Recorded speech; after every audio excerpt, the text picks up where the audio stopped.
conspiracy theory out there so ridiculous that it might just be true? Well, you see, for the past 3 decades, there's been a source of predictions with regards to world events that has somehow just been able to get it right.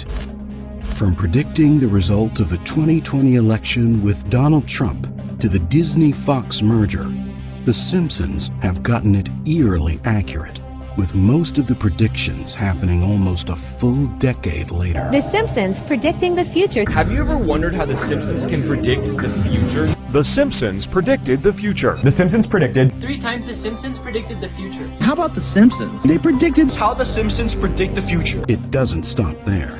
And internet conspiracists have been going wild with claims that The Simpsons is a medium used by the ruling elite of the world to tell us about what is coming, because it is part of their plot to control the world through predictive programming.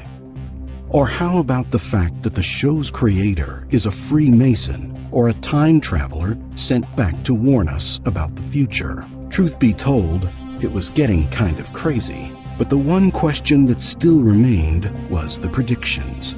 How are they doing it? I couldn't help but think that there's definitely a logical explanation behind all of this. So I scoured the internet to find answers, and after looking at all the data, some of these predictions are surface level, but others are alarmingly sophisticated. And one narrative seemed to be left out of the public eye, left out entirely. But it was also the one narrative that seemed to stand up above the rest. Maybe, just maybe, what we thought about our mind and reality works together to warp our perception of what we think is real. For many years, people have been asking the same question over and over again. And it seems like they've come up with the simplest explanation, based on a quote by Matt Zoremski, an assistant math professor at the University of Albany. Basically, it's just a numbers game, and this is how they're spinning it. The Simpsons is one of the longest-running shows of all time, with over 29 seasons and 120,000 jokes. It comes down to 8.54 jokes per minute, and with that amount of content, coincidences were bound to happen. But that felt off, with some of the predictions being so precise with vivid details. A mere coincidence was just not cutting it. Maybe now is a good time to talk about what predictions actually count. Because if we take a deeper look, we can actually classify them into coincidences and predictions, stuff that can be explained by coincidence and stuff that just baffles us. Because a prediction like this, which was an episode released in 1996, where Bart holds up a brochure showing New York on $9 a day, with what looks like the World Trade Center in the background that kind of resembles 911, is a bit of a stretch when you say is proof that deep state masterminds knew of 9/11 5 years in advance, is very different from a prediction like this. But we'll get back to that later. Well, you see, if we really want to go with the numbers explanation, The Simpsons definitely was a long-running show with over 745 episodes. But it certainly was not the only one, because there was another show that had a similar number of episodes, but very varied results when it came to the prediction department. While Star Trek ran for a total of 875 episodes and was able to get 11 predictions right that could be written off as skeptical coincidences, The Simpsons, for a total of 745 episodes, had 43 undisputable accurate predictions. They were not just statistically predicting at this point, because the accuracy was on point, as if they knew something. And it goes even deeper because even within the realm of Simpsons predictions, there are some I would classify as B-list predictions. From Lady Gaga's Super Bowl performance to Donald Trump's campaign to run for office, the FIFA corruption scandal, Ebola outbreak, and NSA spying scandal, be talking so loud? No, Lisa, it's not like the government is listening to everybody's conversation.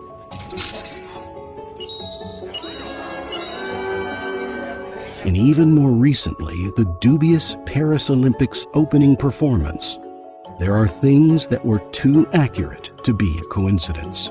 But then there were the A-list predictions.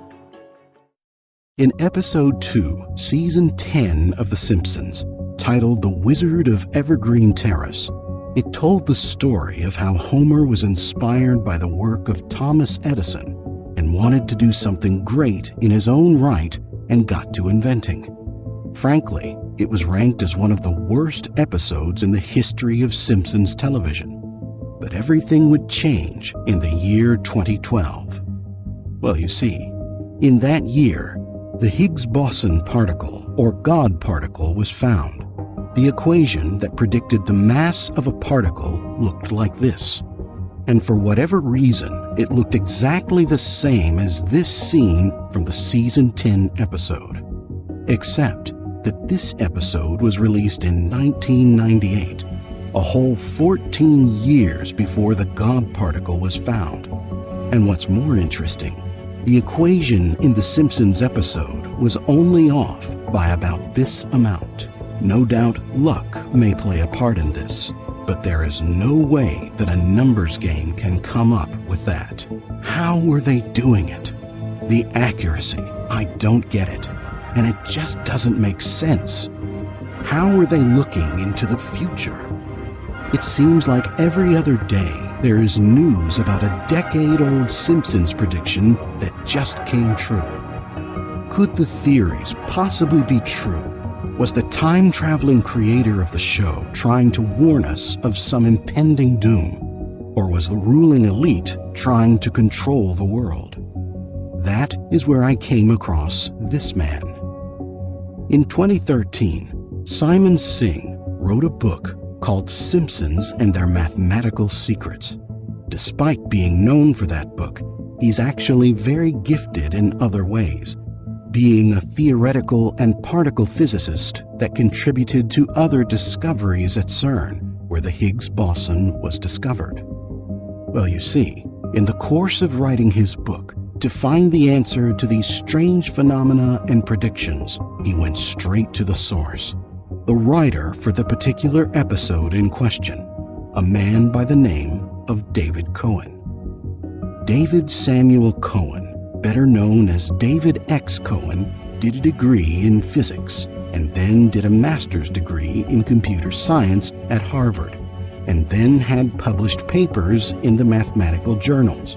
So he was a smart guy, and he loved math and physics, but realized that he loved writing more, which led him to write for The Simpsons.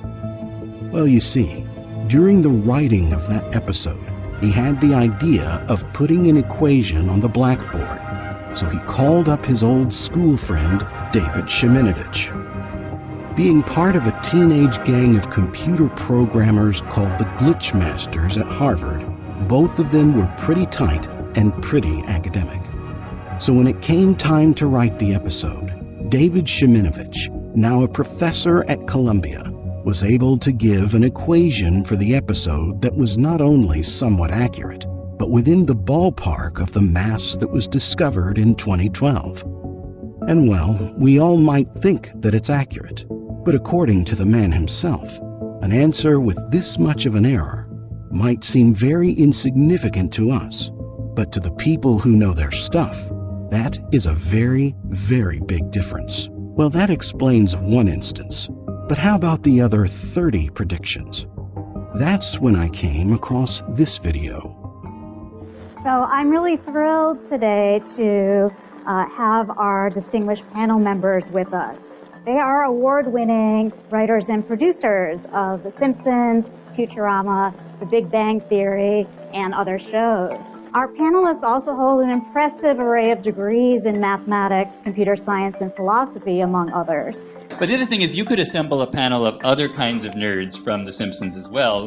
Like there are millions of jokes about the presidents of the United States, for example. I'm looking at Patrick Verone, who's a presidential scholar. But you happen to have picked this group of nerds, but really there's a lot of people with different interests, and they're all trying to cram all this stuff in. And that's one of the things that makes the show great, is that there's so many specific references to whatever the writer's peculiar interests are. So you got the math people today, but this same panel could be going on in thousands of locations at the same time on different subjects. The University of Pennsylvania assembled together a panel of distinguished members, award-winning writers, and producers of The Simpsons. But that was not all they were. It appeared that these writers also held an impressive array of degrees in mathematics, computer science, philosophy, among others. As compared to writers from other television shows, this team of writers were highly educated. And just like the example of David X. Cohen and his old pal David Sheminovich, these writers were really connected to those on the cutting edge. And the theory seems to line up too. Because if we were to cross-reference the time period in which these writers worked on the show to the accurate predictions that popped up, we start to see a pattern that could end this once and for all. The writers could have come up with any random bunch of symbols when math was involved in the show, but they put a whole lot of thought into it and wanted to get it right, or at least make it plausible. Not only so that it becomes more fun for the audience to watch, but it becomes more fun for the writers themselves. It was the writers playing the long game, putting a small detail that had been thoughtfully crafted into the show, knowing that it would only run its course a decade later.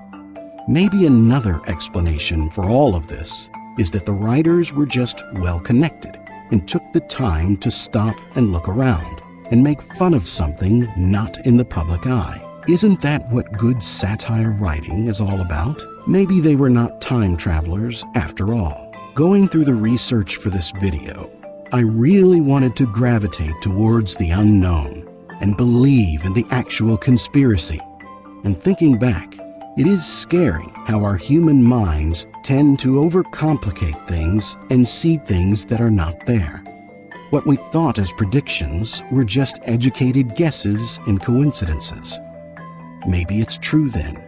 Maybe sometimes the simplest explanation is the actual explanation. So, are we ready to put this conspiracy to bed once and for all?